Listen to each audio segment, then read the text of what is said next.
This is Matt Russell, and welcome to the DailyFX forum.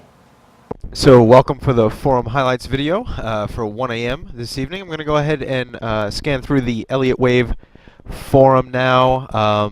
There was an interesting question here from Balsura. He's new to Forex trading. He made 200%, then he lost 100%. And an interesting response here from I Love Pippin, or a good response. You don't need a specific trading system to be profitable in trading. You don't even need to win most of your trades. And that's an excellent point. What I would suggest, the most important thing that you can learn in trading is how to lose. And it's my firm belief that new traders, and maybe the first thing a new trader should do is open up a demo account and take 10 trades and have a certain amount of pips that you're not going to lose more on any one individual trade. For example, let's say that's 50 pips. So if you can make 10 trades, and it doesn't matter how much you make when you get in the trade, you get in and out, as long as you make those 10 trades without losing the 50 pips, you're well on your way. The problem is, most traders, as soon as they start to make a little bit of money, they get confident or they get cocky and start taking wild risks, and they can't accept the fact that they're wrong. The most important thing that you can learn in trading is how to lose. You have to embrace your losses, and that's the key.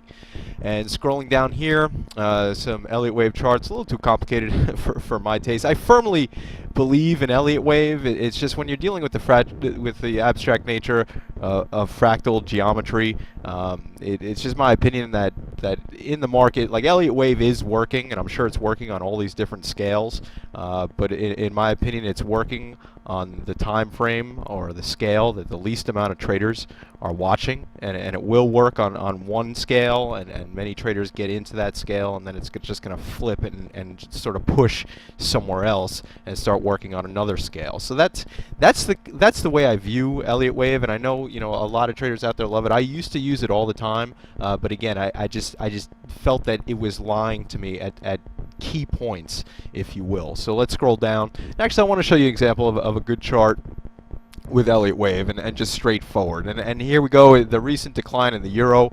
5 down, pretty clear. A, B, C, possibly, and then there could be a double bottom there, just beneath that 147 figure. Again, that's as simple as I like to keep it. I'll also read Jamie Setley because I trust his wave counts to see exactly where his count is, where his alternate count is. But again, I just kind of glance at it and use that in the back of my mind just to make sure, just to see where that count is, just in case. And scrolling down a little further, interesting post here from Gizmo asking if this is a valid cup and handle. I remember my first job on Wall Street, I mentioned to a bunch of guys in the room about a cup and handle, and they made fun of me for about 6 months, and every single chart they looked at, they would say, "Hey Matt, is this a soda with fork, or is this a picture with tin?" Anything. They were just kind of making fun of me. Anyway, so moving forward here, yeah, I mean, you could argue that that's a cup and handle, but again, there's no need to ever be that precise. In my opinion, the 88.50 area on the euro pound is the next level of clear support, and it kind of 88.50 would adhere to that cup and handle analysis. So possibly at that point, you might look to enter on the long side. I would just see how the market reacts near 88.50. Some more counts down here, and then the last chart here is a possible inverted head and shoulder pattern on the dollar yen, and head and shoulder patterns are one of my favorite chart patterns, and the reason is you can generate extremely favorable risk to reward ratios at the right shoulder, because it's in my experience, if a head and shoulder pattern or inverted head and shoulder pattern is going to hold, the right shoulder usually holds within a few pips, and that's a great piece of information. So when the market's coming down, let's say on this right shoulder here, or even on this right shoulder here, you see here's a good example where it actually exceeds. I would be stopped out of this trade based on this shoulder and this shoulder. Hopefully I'm in it based on this trade already.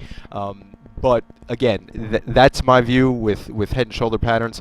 Excellent risk to reward on the right shoulder. And again, let's take the example of a trade I would have missed, which would have been this trade. This would be the left shoulder here, and this would be the right shoulder here. I'd look to enter at that level with a stop, maybe 10 to 15 pips beneath it, and I'd be stopped out. And then let's say the market takes off, a couple of hundred pips. Perfectly fine. I only risked 15 pips on the trade, and one of the most difficult but one of the most important emotions to get over is missing trades or feeling as though you're going to miss something. Again, this is Matt Russell. Thank you for listening.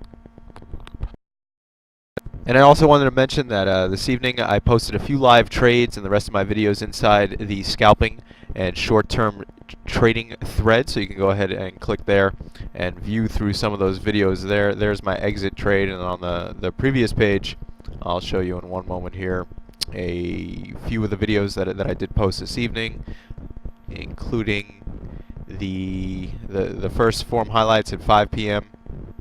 and moving down the 8 p.m. forum highlights. And then also there was a new strategy. Somebody had asked a question on another thread actually, and I posted it here. This is a new strategy that I personally use in the market. It's not actually trading a news event, it's trading prior to a news event and then getting out of Dodge before the news is actually released. And here are the live trades, Aussie Kiwi, two trades in the Aussie Kiwi, one short, one long, both successful for 10 pips. Again, my name is Matt Russell. Thank you for listening.